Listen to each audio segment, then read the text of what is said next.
میں رانا صاحب سے پوچھتا ہوں, فائنانس منسٹر بھی رہے, لیکن اس سے زیادہ رانا صاحب میں نے ایک پوری یہ بحث ہے کہ پی ٹی آئی کی گورنمنٹ جب اپوزیشن میں تھی تو انہوں نے کیا کیا. ایک ایشو آپ نے جہانگیر ترین صاحب کا بھی دیکھا ہوگا جو آج کل چل رہا ہے, وہ ایک اور بڑا ایشو ہے 18ویں ترمیم, ایک اور بڑا مسئلہ. میں اس کے اوپر بریک کے بعد آؤں گا کہ این ایف سی ایوارڈ کو ری وزٹ کرنے کی ضرورت ہے. اس میں بھی آپ کا انپٹ بڑا ضروری ہوگا رانا صاحب, کیونکہ آپ کی گورنمنٹ بھی اس پر بڑا ایک ریزرویشن رکھتی تھی کہ جس طرح این ایف سی کیا گیا ہے.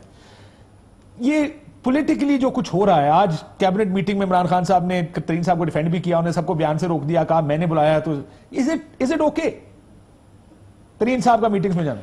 دیکھیں کاشف, جو کچھ ہو رہا ہے یہ 7-8 مہینے میں, جو آپ نے یہ ساری کارکردگی دیکھ لی ہے, جس طریقے سے یہ حکومت آپریٹ کر رہی ہے, میں سمجھتا ہوں ان میں کوئی کوہیجن نہیں ہے, کوئی سیریسنس نہیں ہے.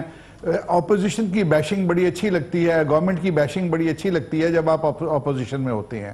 اس وقت ان کی توجہ تھی کہ ہماری حکومت کو کسی قیمت پہ بھی گرا لو, چاہے ایکسٹرنل فورسز کو اپنے ساتھ لے لو اور چاہے جو مرضی رانا صاحب ایک گزارش کرنا چاہتا ہوں, میں آپ کے بات مکمل کروں, میں بڑا بریف بات کرتا ہوں ویسے بھی, اس کے بعد آپ بے شک کمپلیٹ کیجئے. میں ان کے اکنامک وزٹ سے بات کر رہا تھا, آف دا ریکارڈنگ ہماری گپ لگ رہی تھی. انہوں نے کہا کر تو ٹھیک رہے ہیں جو کر رہے ہیں, بہت ساری چیزیں, لیکن دیکھیں انہوں نے ہمیں بڑا ٹف ٹائم دیا تو چھوڑیں گے تو ہم بھی نہیں. Is that why you are... ایسی بات نہیں. میں تو آپ کو وہ بتا رہا ہوں جو مجھے آپ کے بڑے اہم اکنامک وزیر نے بات کی. نہیں, دل تو یہی کرتا ہے, لیکن ہمارے ٹف ٹائم دینے سے ان کی آپریشنز کے اوپر کیا فرق پڑ رہا ہے. جس کیبنٹ میں یہ بیٹھتے ہیں, جو سرکاری دفتر ان کے پاس چلے گئے ہیں, وہاں بیٹھ کے یہ کیا کر رہے ہیں. مجھے بتائیں کہ اسد عمر کو ہم بلیم کر رہے ہیں, آج سارے بلیم کر رہے ہیں. جس کے وزیر اعظم نے کہا ہو کہ میں خودکشی کر لوں گا اگر میں آئی ایم ایف کے پاس نہیں جاؤں گا, وہ آئی ایم ایف کی جانے کیسے چلا جاتا, کیسے پہلے مہینے میں وہ چلا جاتا. وہ نہیں جا سکتا تھا, اس کو کام نہیں کرنے دیا گیا, اور پھر ایسے ہوا کہ ان کے ہاتھ سے بات نکلتی گئی اور ان کا مائنڈ سیٹ ابھی بھی وہی ہے. نہ یہ اپوزیشن کے ساتھ بات کرنے کو تیار ہیں, نہ اپنی ٹیم ورک کرتے ہیں. آج اگر پاکستان کرائسس میں جا رہا ہے, ہم سب کو سر جوڑ کے بیٹھنا پڑے گا. کیا ان کا مائنڈ سیٹ ہے, کیا یہ ریکگنائز کرتے ہیں؟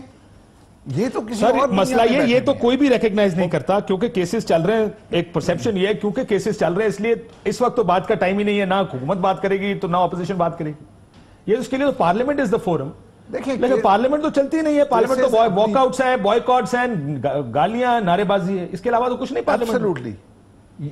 اگر ان میں تھوڑی سی بھی انکساری ہوتی اور پاکستانیت ہوتی تو پھر ہم سب مل کے بیٹھتے, ہم اپنا پرابلم شیئر کرتے.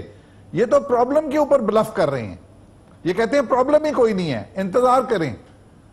آپ اپنا, اگر آپ کو کوئی مسئلہ پیدا ہوتا ہے, آپ دوستوں کے پاس جاتے ہیں, آپ ساتھیوں کے پاس جاتے ہیں, آپ گھر میں کہتے ہیں کہ یہ مسئلہ پڑ گیا, آئیں مل کے اس کا حل کریں.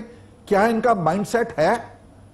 دس از دا $1 million question کہ یہ خود ان میں قابلیت نہیں ہے, کسی اور سے یہ مشورہ نہیں کر رہے, اور یہ اکیلے قوم کو گنی پگ بنا دیا, ان پہ ایکسپیریمنٹ کر رہے ہیں.